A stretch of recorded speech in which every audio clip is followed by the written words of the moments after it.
Hello, everybody, and welcome to the South Florida Tribune Media Network, another version of the Motor City Mad Mouse Show. I am with Liliana Ausing.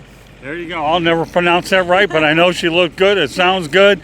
And here we are on another tour. So what I'd like you to do, ma'am, is just describe the tour that we were on, one part at a time, and summarize it. And you're going to let people know why they should invest in this down the road. You should come. But if my name is difficult, the name of my city is even more difficult.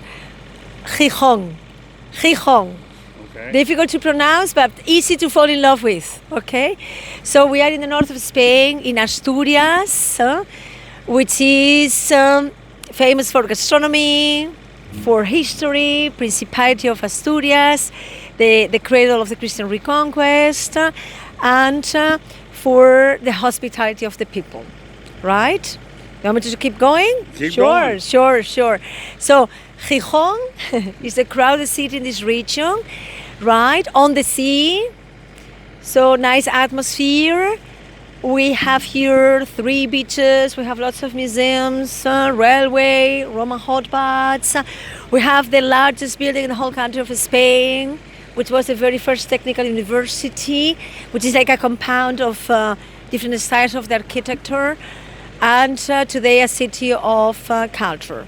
So, and we could visit here also cider bar, cider house, so many possible things, so many possible plans. So let's talk about the first part of the tour that we saw. The one today, right? Right. Yeah, we'll talk first, second, and third. I know we made it to the university, but I want people to understand it in stages where we drove around the countryside and we were able to see some water, some nice houses, and so forth. And let's describe what we were dealing with when we hit our first stop. Right. So the surroundings of the city are very pretty. Green, mountains, beaches. So we stop in a viewpoint from where you can see the whole coastline, even the second northernmost point in Spain, right? Very, very nice viewpoint. We see the granaries on the way. Right. We see the houses from the countryside, but also from the bourgeoisie who established there, so like beautiful kind of palaces, manor houses.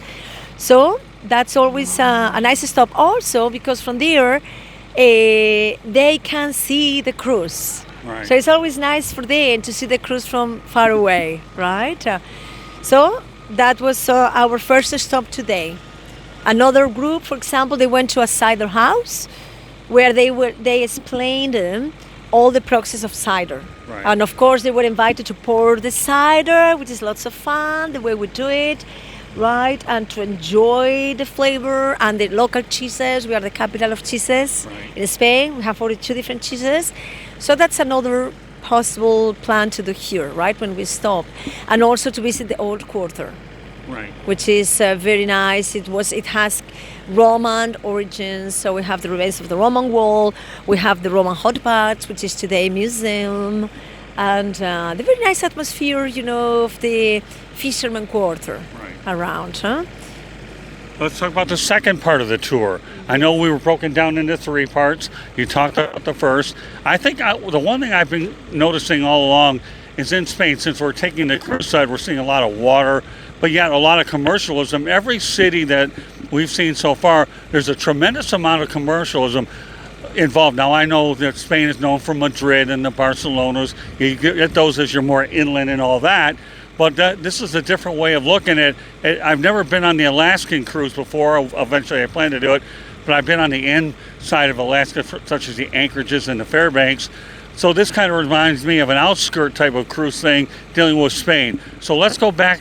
I don't know how familiar you are with Alaska. Maybe one day you will, maybe you won't. But I've been on one end, so I'm trying to compare and contrast both. But let's talk about the second part of this tour and what you were able to explain to our group. Fantastic building, the largest building in the whole country of Spain. Okay. Right? It was the very first technical university. Those universities back in the 50s, which were focused on workers' children. They will provide them with everything, clothes, school material. They had to work very hard, but then they had a job, right? And there were altogether 21 Labor Technical University of Spain, but the one we have in Gijón, That was the very first one, and the most impressive one from the architectural point of view, because the architect, who was quite famous at his time, Luis Moya from Madrid, he was an expert in neoclassical, right? And he was an expert in putting styles together. He tried to do a kind of review of all the styles from the antiquity times. So that place, you get there and it's like you come through like a triumphal arch from the Roman times, and then through a kind of a medieval fortress, a Corinthian court. Then you get into the court and you have the beautiful church from the Jesuits, a theater whose inspiration was the public library in Ephesus, in Minor Asia. Altogether fantastic. It's like a city itself, like an ideal city. And today it is the city of culture. So there are lots of events, lots of things going on there. The one thing I noticed about today's tour, I think you went over a football soccer stadium. Yes. That was unbelievable. Tell me what that was like. Thank you for asking, because I am very fond of soccer, football. Okay. I have 5 brothers. Are you familiar with Lionel Messi? Of course. he's in That's my Argentina. that's right. That's one of my brother's favorite one. Okay. Oh wow! Yeah, So we good. go. Now Yeah, you can talk about yeah. soccer So all you thank you. Yeah. Our football stadium, Molinón, Big Mill. It was founded in 1908, and that's the oldest one in the whole country of Spain. And not only that, but also it's the only football stadium with an Oscar from cinema. A what? An Oscar. The Oscar was there in the grass. Okay. The very first Spanish movie, which got an Oscar, not English spoken movie, Volver a Empezar, Begin the Begin. It starts with that music, Begin the Begin. Oh, okay. So it was. Performed it well, people. It was shot here in Gijón, and the main character, he had been a football player. He goes, because of the Civil War, he emigrates to your country, to California. He becomes a literature professor there in Berkeley. He gets the Nobel Award, and at the end of his life, he comes back to us, to his local place. Right. And as he was a football player in that movie, he goes to the football ground to see the match between Sporting de Gijón, our team, and Athletic de Madrid. Okay. We won for 3. And when the filmmaker Garci got the Oscar, everyone was like, you should bring the Oscar to Gijón. The movie was shot here. And he was like, of course I will bring it. Not only that, I want the Oscar to be in the football ground. And it was on the grass. So I would say it's the only football stadium in the world with an Oscar from cinema. Wow, no kidding. So who are your biggest stars that have played out of that stadium? I know we all know that soccer is a world-class sport, but are you familiar with some of the bigger names that have played in that venue? In that venue, well, at that time, our local team was top, Okay. right, in the first league. So we had very good football players then. Okay. Kini, for example, Ferrero, Maceda, Kundi. Don't ask me now in which league we are. Okay, let's go to the next question. We're not doing so well lately. Oh, no, I think you're doing well. I think what you're doing is better than you think. And the reason why I say is the fact that your passion for soccer is starting to show. And I think whether you know names or not, doesn't have anything to do with it. It's about soccer and the worldwide tradition. So don't underestimate yourself. As long as you can bring out the passion of how soccer is, because nobody's going to sit here and then tell me that soccer isn't going to take center stage in the World Cup, which is about 6 weeks away, right? I know that people out in these parts get up for the World Cup. World Cup, yes. Well, the World Cup in 1982, they were playing here. Germany, Austria, Argentina, and Chile. They were playing here in the football stadium, and there is a story. Shall I tell that? Yeah. In the final between Germany and Austria, they had dealt to be, how do you say, 0-0 or 1-1, a draw, no, a draw. So it will be bad for the other two teams. Right. So it was terrible. None of the teams, threw a goal to the goalkeeper. Right? It was, they had dealt it. So people were very upset, and they start saying in the football ground, come on, it seems you are dancing a valse, and this kind of thing. So that match was so important that the rules of the UEFA, you see, this institution, were changed after that match. That means our football ground has lots of stories. to tell. You see, first one, Oscar, the change of the laws. Is that what you want me to tell you? Absolutely. So let's go over to the marinas and the beaches, something you're probably very comfortable with. The marinas I saw a lot of. I saw a lot of boats in marinas. Those really look good as I was taking pictures of them.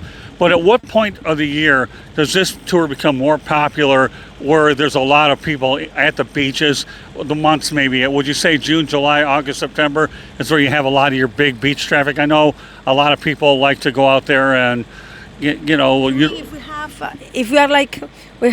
we have problem with tourism, is that the question? I'm not sure. Popular tourism for beaches when tourist season for beaches and. Well, yes, because we have 200 beaches in this region. Golden sand, very clean, and very nice surroundings. Right. The thing is that in Asturias, in our region, the mountains and the coast very, very close.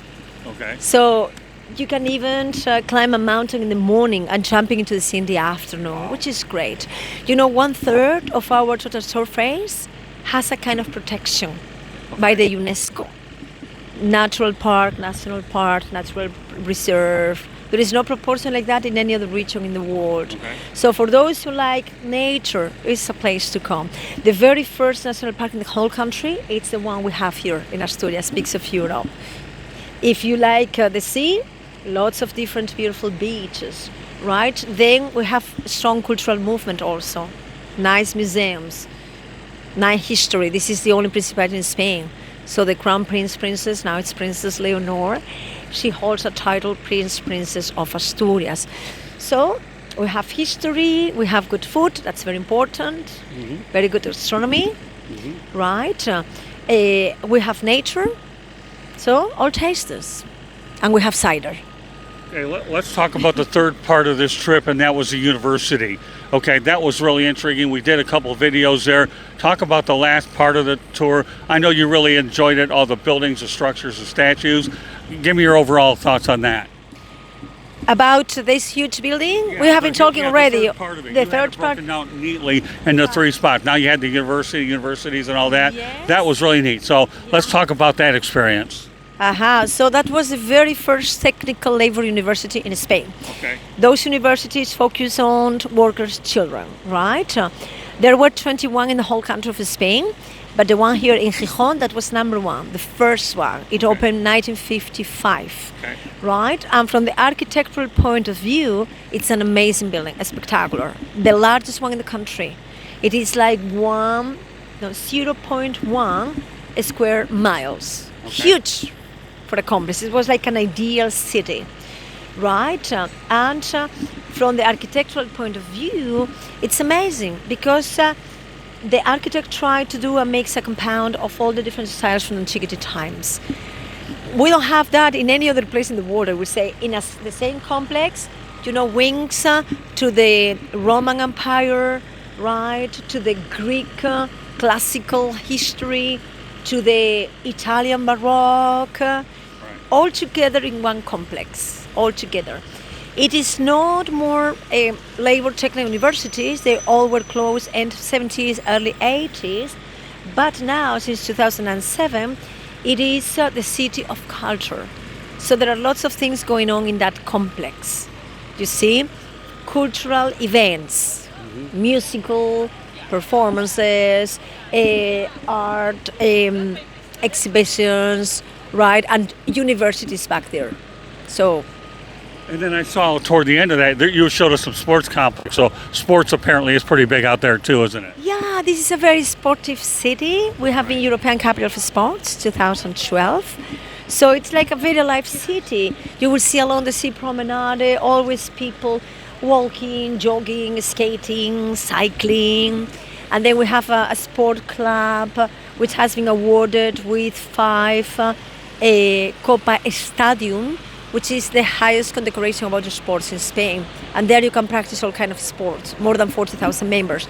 Then we also celebrate surfing competition, you see, demi-marathons. So a very, very alive city, very alive and very sportive. All right, 3 other questions and we're almost ready to wrap it up. We talked about Madrid, Barcelona being the two big areas in Spain. I haven't been there yet before. Do they have a lot of beaches and coastline in those respective areas?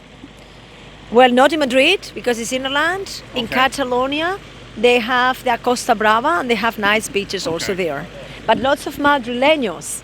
The Madrileños, they love coming here in the summer because Madrid gets so hot. 4 months of winter, 4 months of hell, they say, it rhymes in Spanish. So they love coming to the north because of the weather, which is much cooler. You can sleep in the summer because at night it gets cool, right? And yeah, they have very good food and they have all those beautiful beaches. So when people take your tour, give us your top takeaways about what they should get when they sign up, say, I want to go on this excursion, and what can they expect to get out of it? And how long have you been doing this tour per se? I know you're from the area. Well, I'm from the area and they have lots of different possibilities to do around. Right. Today we have been doing Gijón, but of course there is a tour to Oviedo, which is the capital of Asturias. Right. And it's a beautiful town, medieval, with the old quarter, all pedestrian, with a fantastic cathedral and basilica where we venerate relics from Holy Land. That's amazing. Where we have pre-Romanesque monuments from the 800s. So that's also always a success tour, right? We offer also a tour to Avilés, which is the third city in Asturias, also medieval. And for example, the second city in Spain with more arcades, beautiful. And there we have the only work by Oscar Niemeyer, Okay. the Brazilian architect, in the whole country of Spain, right? If we have longer time, we can also take the customers to the shrine Covadonga. That's a little bit farther, like 1 hour away, but that's fantastic. That's where the Christian reconquest started in Spain. And today it's a shrine. It's a mixture of history, land, nature, right, religion. Beautiful place. So we didn't see the capital at all today. We just saw a lot of the outskirts. Is that correct? Well, we've been to Gijón, which is the largest city in Asturias, but it's Okay. not the capital. The capital is Oviedo, Oh, gotcha. where the Queen of Spain was born, by the way, Queen Letizia. That's good. So tell me a little bit about you now. I've talked about the tour. About me? Yeah, let's talk about you. You know, how much do you enjoy being a tour guide in your neck of the woods, and have you ever been to the United States? Well, that's what I've chosen because that's my passion, right? I love sharing my knowledge of my land and my experiences with all our visitors. I think it's like feeling you are a kind of ambassador in your land. And at the same time, it's so rich to being with people because you always learn with them. So, double rich. Well, I have my own enterprise, and I mean, I do lots of different things, but my passion is this. So you have more than one business. You have other business on top of this. Yeah. What all related to tourism, art, you see. But the part I really like about my job is being with you, and sharing with you, and telling you welcome. Well, part of my job is I have the opportunity to speak with individuals like you and bring this message to the rest of the world that are watching this show here today, the Motor City Mad Mouth, presented by the South Florida Tribune Media Network. I'm joined by... Bye. My name? Yeah. Liliana, or Lily, Lilina, Austin. I don't have a very easy family name. It is like Austin in Texas, but no T. Liliana Austin. Well, Liliana Osteen joining the Motor City Mad Mouth, people. Unbelievable. I hope I didn't do that too bad. And bottom line is just so you know, Lessons from the Microphone is a book that I wrote, tuning into the enduring wisdom of visionary leaders. Also, please hit the red subscribe button here on South Florida Tribune so you can see more and more of these notifications. So I have hidden gems like Liliana here joining me on site overseas. So it's been a pleasure working with you today. I've enjoyed your tour immensely, and my goal is to get the message out there and let people come out there and you can make more friends and do interviews like this with a wild character like me. It's so funny when we were at that university. I'm wearing my University of Miami Hurricanes. Are you familiar with the Hurricanes back Oh, I do. I hadn't seen that story. So Yeah. I was like, Yeah, see Cameron Gorby? I got a woman that's actually familiar with you out here. I'll tell you what, they made it to the national championship, came up a little short, but this color scheme and this paint and university that gravitate to. That's why I did an automatic video. But as we wrap this show up here, the Motor City Mad Mouse Show, this is what we're all about. We're not a one-trick pony with sports. We like to take certain times of the year, go on the road, and meet the fine individuals to get to share their stories and their experiences with individuals like us that want to learn and have fun and be part of it. I always said Morris had 9 lives. We have to make the most of the one we have, and I live every day as if it were my last. You ever heard of Morris the cat? You ever heard of Morris the cat? I didn't get that. All right, well, people, for all you cat lovers, Morris the cat had 9 lives. I have to make the most of the one I have. And I have her, and I have our videography person, Candy Ebling, on here bringing these videos to you. So that does it here from, what town are we in? Gijón. The English speakers, when they read the name, they are like, how the hell do you pronounce this? You know, once someone from Tampa, Florida, said to me, Lily, this sounds like a donkey. He made me laugh. Gijón. Sorry about that. Sorry about it. You're the one who does a better pronunciation of these names. I graduated from Tampa, and I'm advertising to you. You say Tampa, I say Tampa. I got the ring here, and I have the wear and tear and the enjoyment of covering this university, which has treated me well. But here we are in Spain. I let the smart people do all the pronunciations. All I have to do is make sure we get the questions right and make sure that everybody can gain something out of these. And that's why it's been a pleasure having you on the Motor City Mad Mouse Show. This is worldwide, and it'll be on our YouTube channel. So welcome to the network. We appreciate you. God willing, is she unbelievable or what? So that does it. We will be ready for our next broadcast soon, but meanwhile, what a beautiful young lady giving us a great tour, and we look forward to our next excursion. But what an awesome day. All righty, I'll be here waiting for all of you. there you go. Open arms and with a bottle of cider. All right, thank you very much for joining us. I appreciate you.